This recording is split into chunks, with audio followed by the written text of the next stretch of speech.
Trump administration veterans, Olivia Troy, former Homeland Security and Counterterror Advisor to Vice President Pence, Sarah Matthews. We just saw both of them in some of the sound we just played, former Deputy Press Secretary in the Trump administration, and Mark Lauder, who has worked as an assistant to the president and the vice president and was strategic communications director for the Trump 2020 campaign. Welcome to all of you. Thanks for joining me together. Good to see you in D.C. Thanks. Yeah, I appreciate it. Olivia, let's start with you. And at this point, with what we saw last night and the contrast, why it's important to you to be advocating for Harris. Look, as someone who lived the Trump administration all 4 years firsthand, I started my tenure at DHS and then served under Mike Pence. And what I saw from Donald Trump day in and day out was chaos, instability for the country. And fundamentally, I just felt that he's truly unfit for office. And so I felt it's my duty as someone who served in national security to really take a stand for our country and make a difference here, to do everything I can to make sure he doesn't return. Do you take the recent vows, which we can get into, but talking about citizens as enemies, abusing power, do you take it as campaign rhetoric, or should people take it as a literal warning? No, absolutely not. I think you should take it for what it is. I mean, Donald Trump tells us what he's going to do. He says it out loud.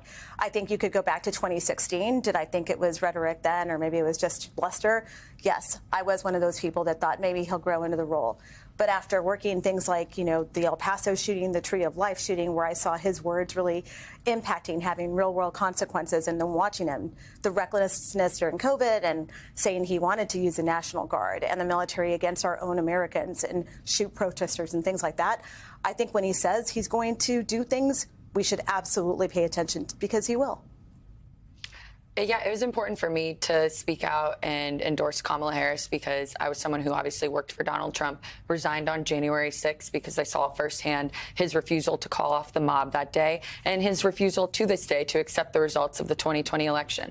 And then even last night, you look at that rally that he had, or town hall, and to me, that's not someone who I want being the leader of the free world and going toe-to-toe with people like Putin. I mean, he just stood up there and for 39 minutes playing music and DJing and having people clap for him, and isn't answering tough questions like the VP is. And so for me, it just shows that I don't know if he's up to the task of being president again. And I think that he's shown us that he's unfit by his actions. And I think that I'm concerned about what a second Trump term would look like. And so I knew that it was important for me to put partisanship aside and say, hey, you know what, in this election, I've never voted for a Democrat a day in my life. I still identify as a conservative, but I'm willing to put all of that aside, because I do think that Donald Trump is such a danger that I think we need to elect Kamala Harris as president.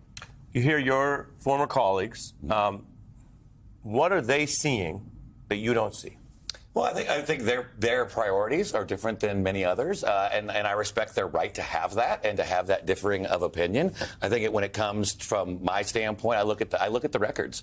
I compare this will be the first time since 1800s or the late 70s where we could actually compare the records of two presidents and two administrations, and it's night and day. Whether it's lower inflation, a secured border, a world that isn't at war, it now is under the leadership of Joe Biden and Kamala Harris. Donald Trump is out there doing the tough questions. He was answering very detailed questions today from the head of Bloomberg in front of the Chicago Economic Club. So he does all that thing, and I think the reason why this race is still close or too close to call, or I would say if you look at the polls, Donald Trump is actually leading right now. It's because Kamala Harris hasn't been able to say how she's going to do the things.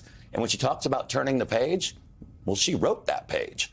Just to piggyback off of what he was saying about the event that Donald Trump participated in today, I would really encourage voters at home who are on the fence to actually watch the answers that he was giving, because they weren't substantive, in my opinion. I mean, he was asked, do you think Google should be broken up? He starts talking about voter rolls in Virginia, and then the interviewer had to be like, that wasn't the question. I'm talking about Google. And then he starts talking about how the government is rigged. I mean, he just doesn't have answers to substantive policy questions. And I often get pushed back on when I say I'm willing to set policy aside in this election and that I'm going to prioritize character in the Constitution. Oh, well, what about policy? Donald Trump doesn't have any policy answers. And I think it just shows that he isn't ready to go toe-to-toe with these types of world leaders, because I do think he's lost his fastball a bit. I mean, he just can't answer some of these basic questions. And that's concerning to me. And let me let Olivia respond to Mark, and then we'll give Mark time. And I appreciate having a civil discussion, because this is exactly what voters are thinking about. But I also have to be direct. As we all know, Donald Trump fomented the violent insurrection, which had many people who very seriously wanted to kill your boss. They wanted to murder him. They had a gallows. The Secret Service calls, the investigation showed how seriously the Secret Service took that. And just as we worry about all of the protectees, including former President Trump, because we've seen how serious the threats are out there, what do you say, Olivia, to someone who you may respect at the table as fellow citizens, former colleagues, but who hasn't changed his mind even as Donald Trump was open to having his boss killed? Yeah, I guess I just don't see the successes that you're touting. I saw nothing but instability and chaos during the first Trump administration.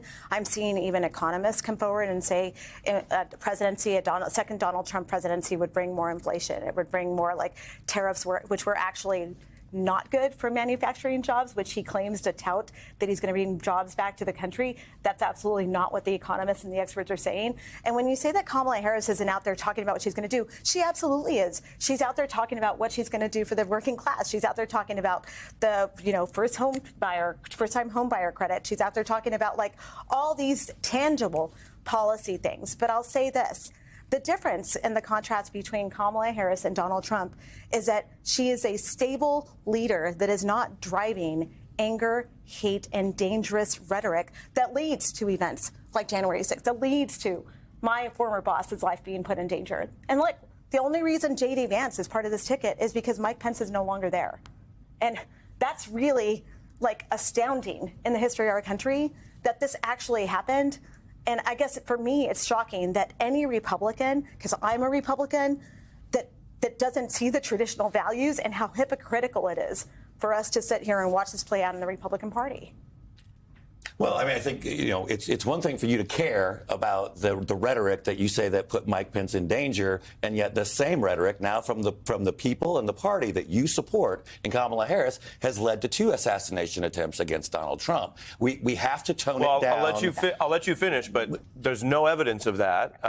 The investigations haven't determined motive, so full stop. We know the first one was much more targeted than the second one. But I'm just going to say, and I'll give you time, but as the anchor here, the authorities have not determined motive. So anyone saying there was a motive determined, either direction, you seem to put it one way, is not working off what the feds, through FBI and Secret Service investigations, have yet publicized. Second, the first shooter, to the extent we have public information, was a very gun Second Amendment supporting registered Republican, which again doesn't tell us motive, but it does correct what you just said. Continue. But what we do need to do is we need to realize the rhetoric is wrong for all of this. I mean, we have political disagreements. I don't think Kamala Harris is a danger. I don't think she's a threat to democracy. So Donald Trump's rhetoric on January 6th was wrong. He said peacefully and patriotically. No, the other rhetoric, like when he posted about Pence, when he was told that his people were coming in violently, that they had weapons, and he said, let them in throughout the Magatrons, and he's the sitting president. That was wrong? He said peacefully and patriotically. Everyone who I'm aware of that, but I'm asking you about another point. What I have said, and over, and I've said it to you as well, Ari, everyone that I thought was at the ellipse that day was exercising their First Amendment right to petition their government. Yes, their perceived grievances. Hold on, but let's slow down, and then I want to get Sarah in. People who did not storm the Capitol had every First Amendment right, even to say false things. That's Correct. how free speech works. But you just talked about condemning both sides where it is. The Trump side, was that wrong? Well, he said peacefully and patriotically, and I believe when he said let him in without the mags with guns, and he said keep going after Pence when he'd been told he was in danger. What anyone who have crossed the picket line or the police line and entered the Capitol, I believe, broke the law, and they should face the weight of justice, as I've been very clear on. How do you feel about the recent news in the Jack Smith filing, where when Donald Trump was told by a White House aide that his own VP had been moved to a secure location, his response was, so what? We both know that the VP's family was with him that day. I mean, that breaks my heart. And even knowing from the January 6th committee hearings how we know that his detail thought that their lives were in danger. They were making goodbye calls. And it's just disqualifying to me. I mean, and Obama said it best recently, that if Donald Trump didn't even care that his own VP, his life was at risk on January 6th, that he doesn't care about you. And let me ask Sarah, and then I'll bring Mark back in, because you get the benefit of responding. But Sarah, how do you view that as a citizen, as a former Trump White House official, that you have so many colleagues who were there like you were, who saw the things you just referenced, but haven't shifted at all.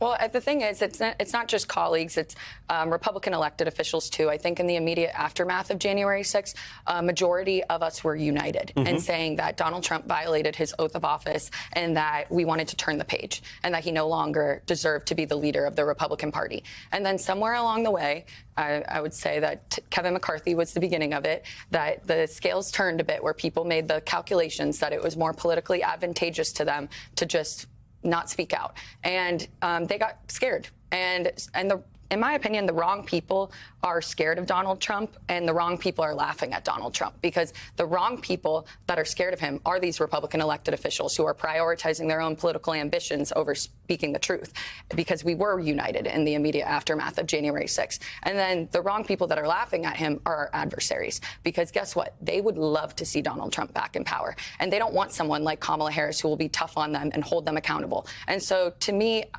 it's just to me disqualifying that I think these Republican elected officials continue to lie about what they know to be the truth, whitewash the events of January 6th. And I think that, in my opinion, my conscience is clear, but I don't know if they can say the same. Liz Cheney said it best when she said there will be a day when Donald Trump is long gone, but their dishonor will remain.